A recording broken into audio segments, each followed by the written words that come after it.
Hey friends, welcome to today's video. Today I'm sharing with you my Goodreads stats. I did this last year and you guys seem to really enjoy it, and all it is me just reading off my Goodreads year in review.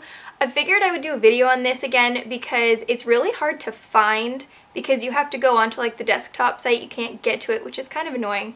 You can't easily get to it through the app, if you can at all, I'm not sure. So anyway, I thought I would just go through my stats this year because I thought it was fun. You guys seemed to like it last year and I figured I might as well do it again. So getting right into it, this is my year in books 2019. My yearly reading goal, I set at 36. I'm going to do the same thing next year and just see how far ahead I can get. And so getting into this year I had a goal of not just books, but I wanted to read over 18,000 pages. That was my goal. And I beat it, which is really exciting. So I actually read 21,452 pages, according to Goodreads, give or take some, you know, it's not always 100%. We know it's not 100%, but when I go on Goodreads, I try to find either the exact copy that I have or one with the closest page count, just so I can kind of track it that way. And that spreads over 43 books. The shortest book that I read this year was But You Did Not Come Back by Marcelin Lorden-Ivens.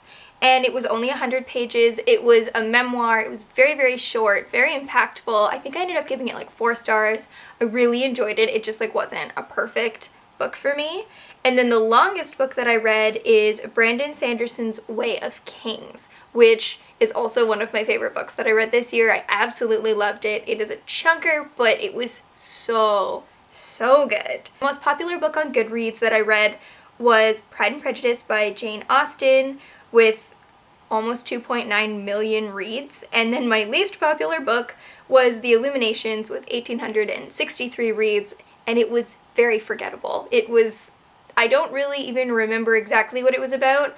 All I remember is that I really didn't like it and that it just seemed like a really forced kind of plot line. My average rating for the year is actually 3.8 stars, which I think is pretty good.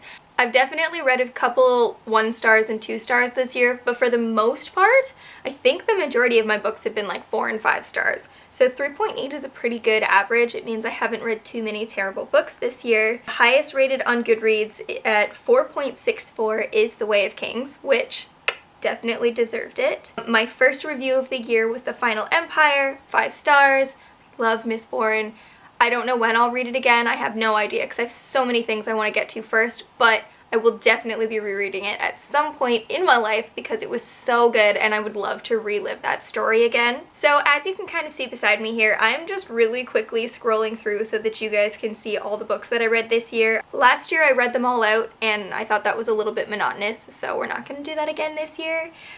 So far my last review of the year, and again this will kind of change, but there's only like 2 weeks left in December, so not a big deal. And the last review of the year was We Were the Lucky Ones, which was a 5-star. It was also one of my 5-star predictions for the year, and I loved every page. I ate that book up so much. I thought it was so good. I just loved it. I know this was kind of like a quick video. If you guys post your stats or have posted your stats, leave a comment down below so I can go check it out. I always find it really interesting and I would love to go through more of these pages, but unless you're on like a desktop site and you're going through specific people's profiles, it's not easy to see, but I always think it's really fun to look at. So if I happen to come across somebody's, then I'll just take a little peek because I think it's really neat to just see your whole year on one page. Anyway, that's all I've got for today's video. I hope you guys enjoyed. I know it was like a really short kind of a video, but I find stats to be really interesting. I don't go super in depth, but I like reading off my year in review just because I think it's really interesting and I like to see other people's. Don't forget to leave me a comment down below if you have made a stats video or anything like that. I would love to check it out. Also, while you're down there, let me know what was some of your favorite reads this year, what were some of your least favorites. I always love to hear that from you guys, especially at this time of year when everybody's kind of going through their best and their worst and all of that stuff. And while you're down there, don't forget to hit subscribe if you haven't already and the bell so you don't miss future notifications. I do upload most Mondays and Thursdays, and I will talk to you guys all in my next video. Thank you so much again for watching, and I will talk to you all soon.